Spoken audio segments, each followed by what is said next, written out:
Wala hetil hi a serious khop maya mai se pakhat in puanna ti maya han sai top tai la te yanin hei ke hi HIV kai kania ni kum ma sa tang khan ka in shave chia TLD dam doi po ka I thaviawa naw te ka nei towa ka pasal nen kan in then to bok ka sai tum tak chu tunlai hian bialpa ka nei ve a sex po vai ni kan mang thun towa CD tel lawin chuan HIV ka kai box sia ka bialpa hian akai theina chance asang viawem nge akai in ring zok khonga in min hril thein omem aran tiani ole hei hi thil serious tak mai ania ti hianin HIV kai ani ti ain ria amaro chu naw te ka nei towa ka pasal ne ka in then to bok a chan chu engwange HIV kaya naw ten nei towa a pasal ne na in thena chumi sarang chung chuan abialpa sex man puile ti na khan tani te chuan voi ni an pangdun a siri tel lawin chu zona ron zota abialpa na kai thei le thei lo chung chang kha aron zota ni nya ngai dang kan soi main than khat tam tak ai a me chiat puite ti mei tai la te pon an dem a om viau thawa a hla om he thili serious ya art la lai in hi a dam do ye thata mi viral lot te anem to viawa target not detect TND ini to chuan pasal po nei in fa po nei la I kai theilo na chan sa sang towa sex mang ma ula kai theilo na chan sa oma amaro chu a kai thei thawa chu pathian thu thuani sex hi nu pui pasal nun man atana siam tu thuan ania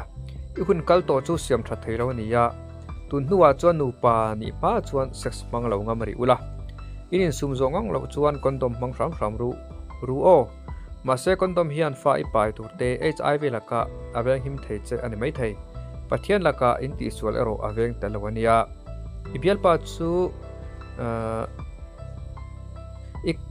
I positive ve thu chu hril toem ka hrelawa hril ngei la tha ka tia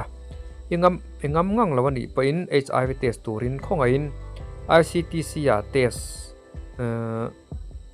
han test tir ngei ro alola kai lo thei thawa akai pal hlo le arang lama ARTC atanga art start vat ani maya atan le nang ma tan po ahun po athaberang poison takin kongtiklam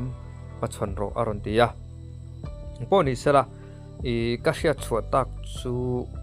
kamel riat pakhat thawania chu a CRM emaya pasalan ya a pasal ne nan thena tekhanin ama hi a CRM emaya ti chuan damdo ina te kala khami HIV test le ti vel kha engman lo test lawa a ipuma thalo ni hi an lo ti meya ti chuan pum dam doi ten aya azia le thei chung lawa a cher tel meya to ba phai chon ru kol lang deu tho khani towa ti chuan chumi nuwa an han test le a adam cha tianga adam thei ta lawa chon test rang te HIV ten ring helta a HIV chu lo ni nge ya ma se atlai to lu tuka ten khanin van doi thak takin na boral ta khania alain atom khop maya an apasali na lo kai wang khania chu tun trum a po hianin nia tuna a comment hi a tha ka te khop maya abialpa kai ve lo chu arang theyang berin test se ani lo chuan atlai pal theya tuna karon soyang khanin tlai ko nuai chuanin adam doi te pon pe thawa ma se omzia alom to lo wa chu atlai ko nu a katyanga in ti damin tumle chiam ai chuanin ala tlai ma in abialpa chu in test tir se chu kai pon ka ngai dan chiani ole tela hianin abialpa chuan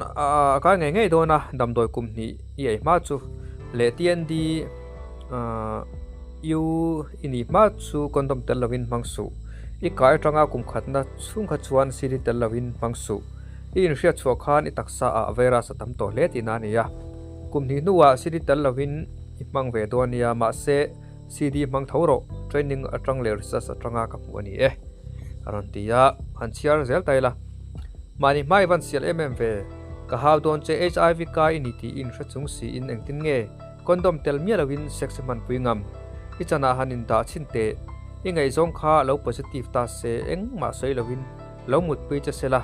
nat na lo kai thut thei ni chu ti chuan an dan tur zia chu i ngai tu tiam em serious khop mai comment thata kani mina sa takini kai ma se i lo pui lo mel le mai tiang te hiang tin ngai lo post ngam zo ka in sei na nge hiv kai kani hi ti in nang niang mi hi mi lo om takin ni hay hi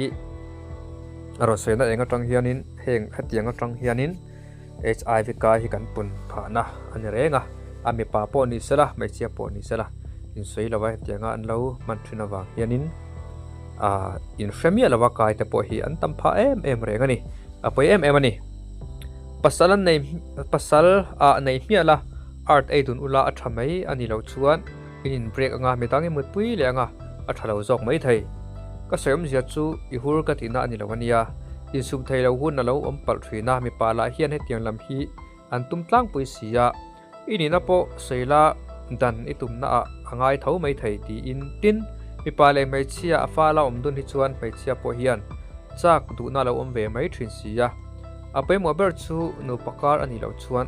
mai chia ni patna man hi pathian huwa chong takani ti hi thei hi lo tha sodom le komara ashama an khuwa chopa a hala chan pakhat po kha ani kha iswal le maya ikai ti in hreverenga nangni ang howang hian loma hluar em ni soipoi zaklo ikai ni chuan midang kai chhon velo na ti in inveng che itanom khop mai hramhuna po asalaya tlaro anon tia khai anlo thindem pui viaw ni achan chu abial pa kha